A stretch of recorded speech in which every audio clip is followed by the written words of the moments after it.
We're pleased to have Police Chief Michael Botieri with us here today. Thank you so much for joining us. Thank you.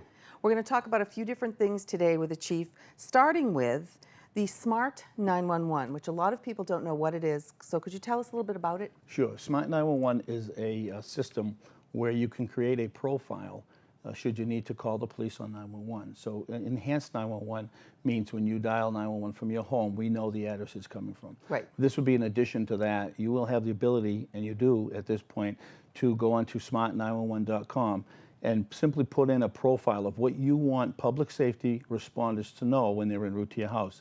A couple different examples. Should it be for the fire department? It might be interesting that they know while en route that you have pets in the house. Okay. Or maybe there's an elderly grandfather that lives in the back room, where he's located, that type of information. Whether it's something for EMS, maybe one of your children has diabetes or has an EpiPen in case stung by a bee, where is that located? Okay. Any information that you'd like for that. And then for public safety, for law enforcement, would be, maybe if there were prior incidents in the house you want us to know about, maybe you have a child that wanders a lot, or a grandparent with Alzheimer's that wanders, and where they would go, maybe even a photograph. So en route, the officer has a photograph of who they're looking for already, and that saves valuable time for us. Oh, absolutely. Now, do you also have profiles on anything that's happened in the neighborhood or neighbors or anything else, or is it strictly about that house? Well, you can put in whatever you want, and you control that information. You can put it in, like you can neighbor take has it a out. key. You could put any of that in. Any information like that is welcome. Anything that you want us to know. Okay. The information is totally, kept private. Yes. It's anonymous in that respect. It pops up on the screen should you dial 911. And after so many minutes, it disappears. It's not kept in the system at all. Okay. So it's information you control that you would like us to know on the response. Now, clearly, this is only if you call from a landline?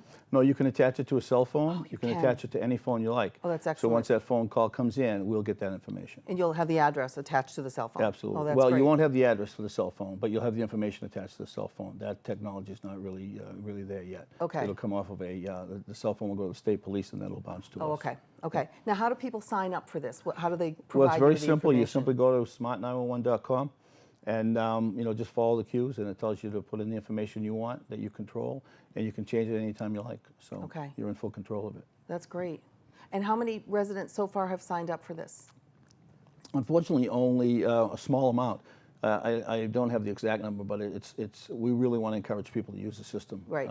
It's really valuable to us.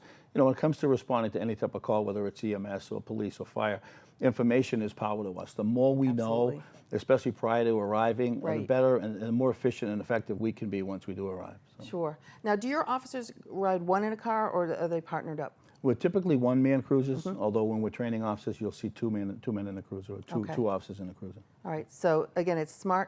Smart911.com. And it'll very simple. just go follow through the prompt. information. Exactly. Great. Exactly. And the more people that sign up, the better. Absolutely. So sign We're up. encouraging people to sign up. Okay. Now, you have a Twitter account that's fairly new. We do. We've had a Twitter account it might be 2 months, maybe 6 weeks or so. It hasn't been that long. It's been very successful. Yeah. We have around 1,250 followers already, which I'm being told that's a good amount for that short period of time. Sure. We're able to get a lot of real-time information out there, not just traffic information, that type of thing, but positive things the police department are doing. Yep. When we go to the Boys and Girls Club and do a demonstration with bicycles or motorcycles or the horses, we're able to put that out so people can follow us and see what we are doing. And we think it's just been a great tool for us. Yeah.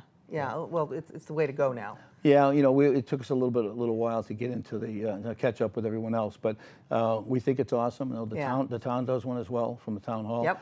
But we're able to kind of focus this on the specific police issues that we want to get out there in a timely fashion. That's great. And I noticed, I was on your website earlier, you have a great website. Oh, thank you very much. It's easy to navigate, it's loaded with information, it's really, really nice. Okay, really great. good. That's good to hear. Now, tell me about Project Outreach and the drop-in centers, because that's fairly new and that's really powerful. Okay, Project Outreach we've been doing for 8 or 9 months.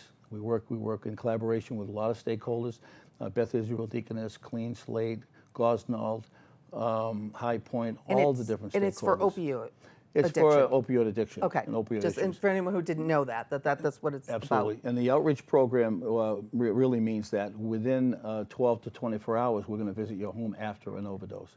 So this, we've been doing that for a while. We've been very successful. Our statistics tell us, and the data we collect tells us that somewhere around 80% of the people that we interact with the next day do seek some type of help and sometimes a bed that night, and we'll bring them there if we have to. So really successful. The drop-in center is an offshoot of that because we're always looking for best practices throughout the county and throughout the Commonwealth and the country. And there's East Bridgewater has a program called EB Hope. They've been doing that for a while. And that is, they do it twice a month. And it's a place you can drop in and get resources. It could be someone who has a loved one that just wants resources on what they can do, information that they like. Could be someone suffering from an addiction that wants to get a bed. So they've been doing that twice a month, and our goal was to fill in those other 2 weeks so that we can say in Plymouth County, once a week there is a drop-in center. That's great. We had our first one at New Testament Church last week. A phenomenal outcome. I think it just exceeded all of our expectations. How many people came? We had close to somewhere between 25 and 30. I think we probably had 30.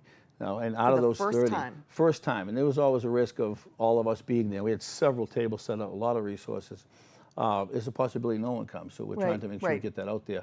And we had quite a few. We had 4 people that came that were actually suffering from addiction and looking for a bed and looking for treatment. So within a day, we were able to get them some treatment. And then several other, grandparents talking about their grandson or daughter who is having a problem and thinks they can handle it themselves. What do you have for resources? And then a lot of people came to offer resources to them for the next one. So we had a really good, good cross section of people. Yeah, it was great, and we have volunteers that help. We're all there to help. We're not there as police officers. We're there as volunteers. Right. A lot of people from my department volunteered, and they were there to help and just move people through the process. So we're really happy that we have this happening in Plymouth. Our next one will be at the New Hope Church in Plymouth. So you're going to have a second location in Plymouth. We're going to have a second location in Plymouth, and that one I believe is coming up on September 6th. It'll be 5 to 9 there, and then we'll be back at New Testament, I think on the 21st. I'm not sure on that date. That's great. So we'll be offering this twice a month too, and it's not just Plymouth; it's other communities. Our outreach program right now encompasses 4 communities: Carver, Middleborough, Duxbury, and Plymouth. We're going to add 4 or 5 more communities in the next month. That's great. So residents from all those communities were able to come in and get the resources. So we're happy about that. Wonderful. Yeah. Look forward to an update on that. See All how right, it's sounds going good. in a few months. Thank you Great. so much Thank for joining us. Thank you very much.